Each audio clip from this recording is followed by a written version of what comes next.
আপনারা অনেকেই হয়তো মনে করেন যে আপনি একসময় আল্লাহর অনেক কাছাকাছি ছিলেন, আমি অনেক ভালো মানুষ ছিলাম, বা আমার হৃদয় এখনকার চেয়ে আগে আরও পরিষ্কার ছিল। কোনো কারণে হয়তো আপনি সেই পথ হারিয়ে ফেলেছেন, আরও অনেক দূরে চলে গিয়েছেন।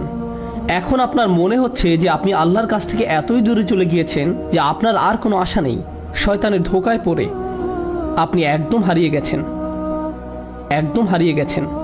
আর আমি আপনাকে এটা বলতে পারি, আপনি বা আমি আল্লাহর কাছ থেকে নিজেদের যতই দূরে মনে করি না কেন, আল্লাহ প্রথম যেই মানুষটিকে জান্নাত থেকে দুনিয়ায় পাঠিয়ে দিলেন, সেই দূরত্বের সাথে আমাদের এই দূরত্বের কোনোই তুলনা চলে না। সেটা খুবই বড় ডিমোশন ছিল। এমন একজন যিনি আল্লাহর এত নিকটে ছিলেন যে আল্লাহ সরাসরি তাঁর সাথে কথা বলতেন।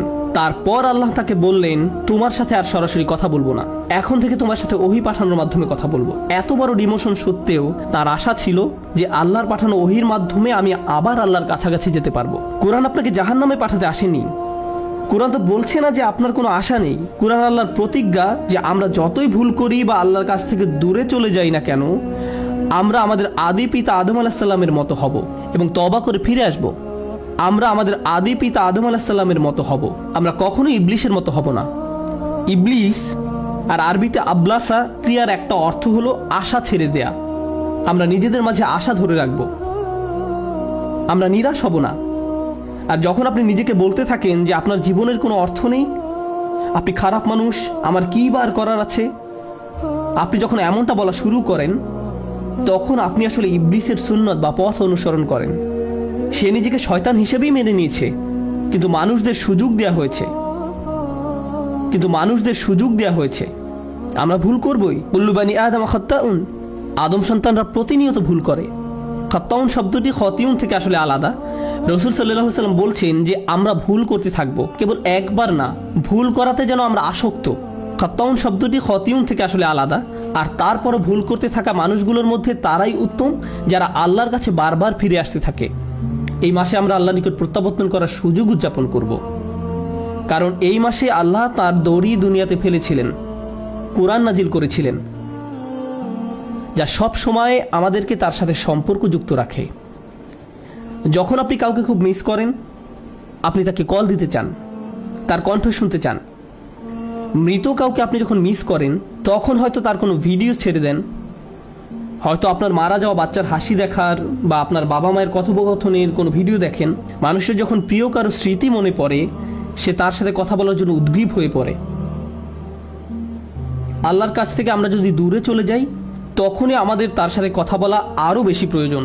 আমরা তার কথা শুনতে চাই, আর সেটি হলো আল্লাহ আমাদের দিয়েছেন। এই রমজান মাস জীবনের এক মহা সুযোগ।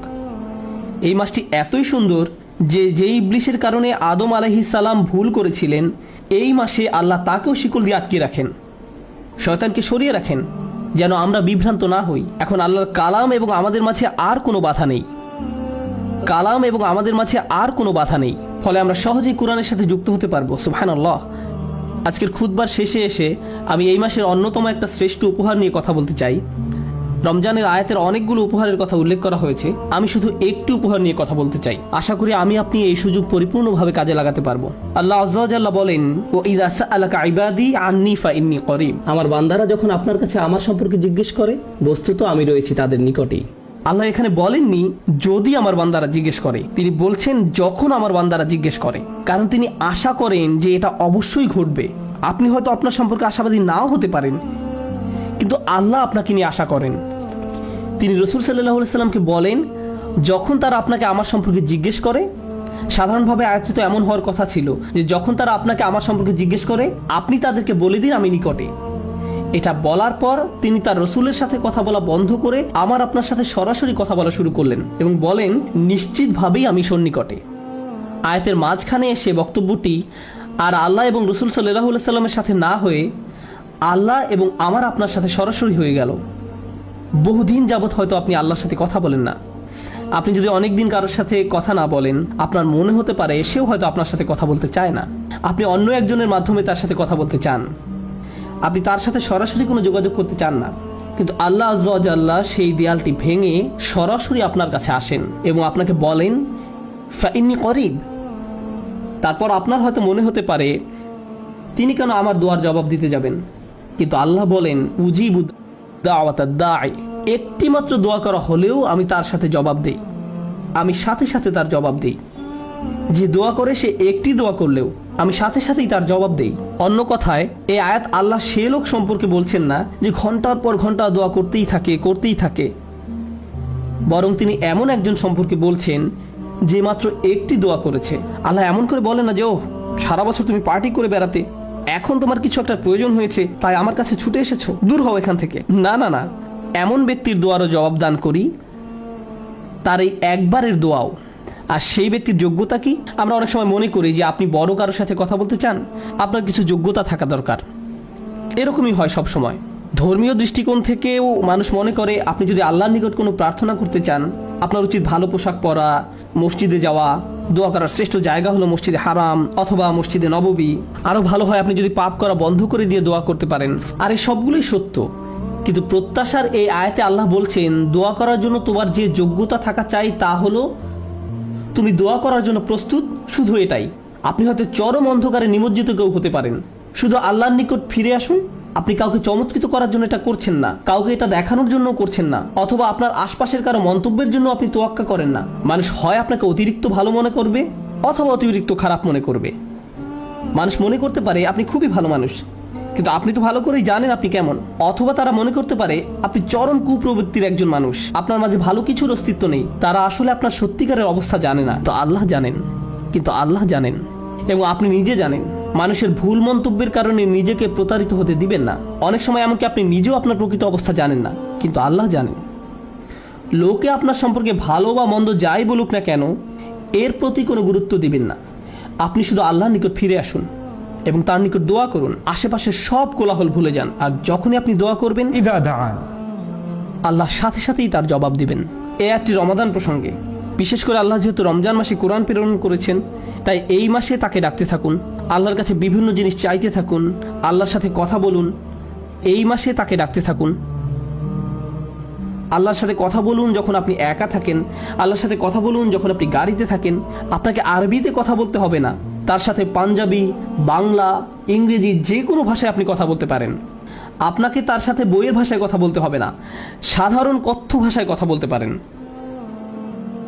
আল্লাহ সব ভাষা বুঝেন।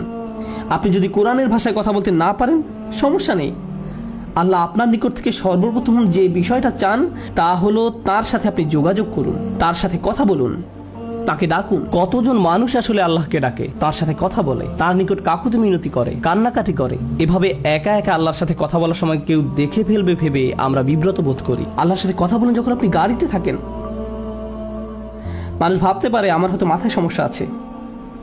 এটা কি বলা হয় ঈমান বিল গায়ব, অদৃশ্যের প্রতি বিশ্বাস। আপনি যদি বিব্রত বোধ করেন তাহলে মনে হতে পারে আল্লাহ আসলে আপনার কথা শুনছেন না।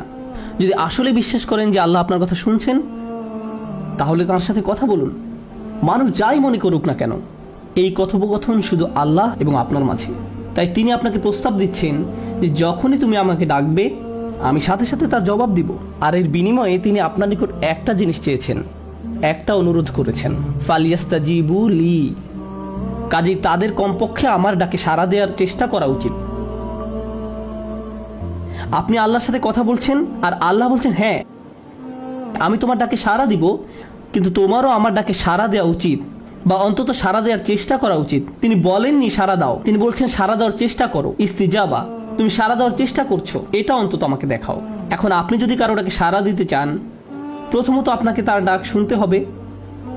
কারো ডাক শুনতে না পেলে আপনার পক্ষে তো তার ডাকে সাড়া দেওয়া সম্ভব নয়। যদি কোনো প্রশ্ন করা না হয় তাহলে তার জবাব দেওয়ার কথা আসে না। সুতরাং আল্লাহ যেহেতু আপনাকে সাড়া দিতে বলেছেন, তার মানে তিনি আপনাকে প্রথমে তার কথা শুনতে বলছেন। কিন্তু কিভাবে আপনি আল্লাহর কথা শুনবেন? আর সেটা হলো আল কোরআন।